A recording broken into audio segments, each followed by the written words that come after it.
Hi everyone, welcome back to the Navigant Credit Union Broadcast Center. I'm Go Local News editor Kate Nagel. Thanks for tuning in today for the 4 o'clock live show featuring entertainment, public health, and of course, politics. I'd like to welcome in my next guest, Pat Cortellessa, Republican candidate for Rhode Island Secretary of State. Pat, thanks for coming in today. Thank you, Kate. Thank you very much. I appreciate it. So give folks a little bit, you've been in the political game for a number of years. So tell folks a little bit more about yourself and your decision to run for this office. Well, firstly, historically, I was in the downtown Providence. I feel I'm back at home again. I spent 30 years in downtown with real estate and restaurants and bars, and I actually put a couple bids in to be a candidate for mayor in Providence in '98 and 2002, which reflected a basic fight against corruption, and we cleaned up the city of Providence pretty well. And several years down the road, here I am again. Had the opportunity to be asked to be involved with the Republican Party. They asked me basically to get involved if I wanted to, and I looked at the Secretary of State's office. I thought it was very compelling and major issues that we could address, and I accepted the challenge, and here we are, the candidate for Secretary of State for 2018. So tell us a little bit about your platform, looking at the current state of the office and what you are running on and letting folks know. Well, there's several issues. One, the most important issues that we're focusing on, and from what I hear from the voters, is voter ID law, and of course, most importantly, voter registration law. Also, the voter rolls have bloated to about 785,000. I've looked at some Supreme Court decisions, and in my platform, we're going to address all three of those issues as we go forward with the campaign. And so what have you been hearing from folks, Pat, as you've been campaigning around the state, all eyes on November?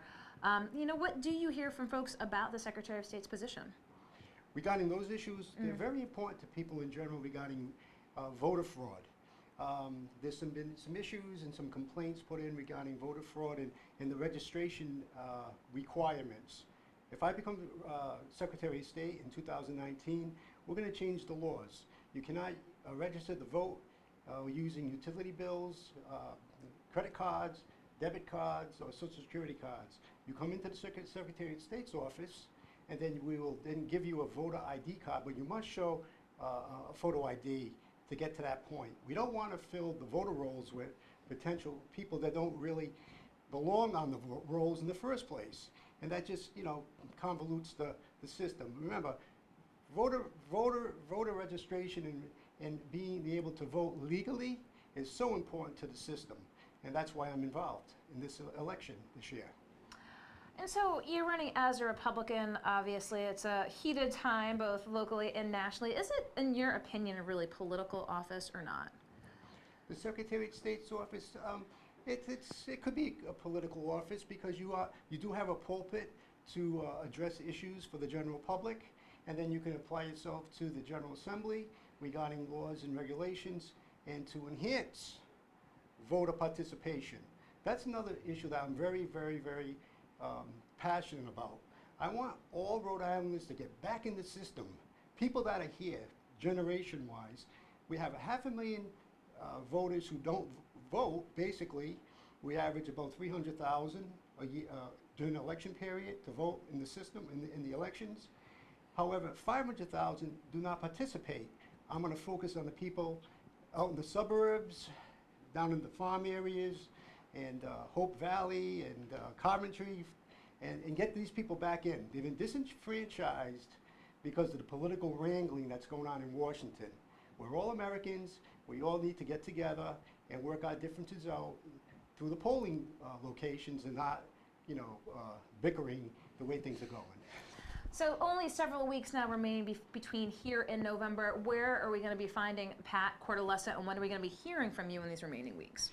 October looks pretty full. My schedule has already told me basically almost every other day between North Kingstown High School, their students have a debate going to be ready to go. I think Mr. Gobert will be there. That's great. I loved debating Nellie. She's a really nice person. We have some differences in style and focusing to go forward in 2019. But it's great for the kids to be able to get and participate in the political process. There's a bunch of other events planned.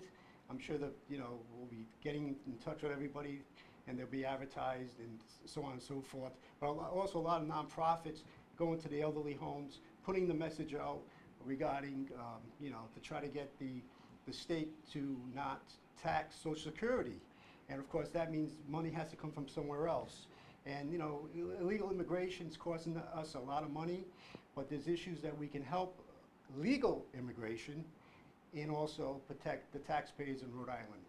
Well, we'll be sure to put links up for Pat Cortellessa's campaign, again, GOP candidate for Rhode Island Secretary of State. Pat, I appreciate your taking the time to come into the studio, talk right to the viewers. Of course, we'll have the links up again later that you can watch on repeat. So thank you for coming to the Navigant Credit Union Broadcast Center. That just about wraps up another show here. Chelsea Gay will be back in studio tomorrow here in Providence. I'm Go Local News editor Kate Nagel.